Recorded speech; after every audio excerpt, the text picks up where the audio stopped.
তাসনিয়া ৩৩ দিন যে মরণ যন্ত্রণা ভোগ করছে, ওর মা মৃত্যুর আগের দিন আমাকে বলছে, ভাবি আমার আল্লাহ যদি মনে করেন যে আমার মেয়ে মরে গেলে শান্তি পাবে, আল্লাহ তাকে নিয়ে যাক। একটা আহত বাচ্চার কষ্ট কোন পর্যায়ে গেলে এই ধরনের কথা একটা মায়ের মুখ থেকে বের হয়। আমাদের হৃদয়ের কষ্ট আর বর্ণনাতীত হতাশার সাক্ষী।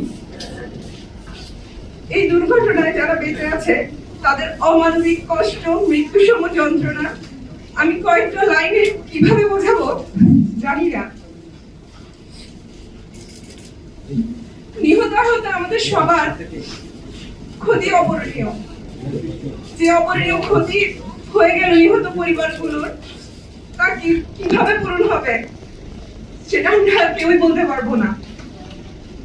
এই বাচ্চাগুলোর কষ্টকর মৃত্যু ওদের বাবা মা কখনো ভুলতে পারবে না। তাসনিয়া ৩৩ দিন যে মরণ যন্ত্রণা ভোগ করছে, ওর মা মৃত্যুর আগের দিন আমাকে বলছে, ভাবি আমার আল্লাহ যদি মনে করেন যে আমার মেয়ে মরে গেলে শান্তি পাবে, আল্লাহ তাকে নিয়ে যাক। একটা মা কখন এই ধরনের একটা কথা বলতে পারে বুঝতে হবে আপনাদের।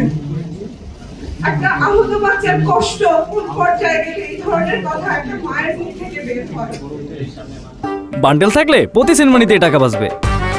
বিকাশ সেনমানি বান্ডেল কিনে জিতুন প্রতি লেনদেনে। আমাদের আহত বাচ্চাদের ভোগান্তি ব্যাপক এবং প্রতিনিয়ত।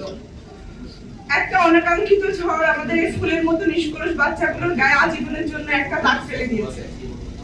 যে বাচ্চাগুলো হাসি আনন্দে বড় হওয়ার কথা ছিল, আজ তারা শরীর ও মনে অমোচনীয় দাগ ও ট্রমা নিয়ে বড় হচ্ছে। আমার মেয়েটা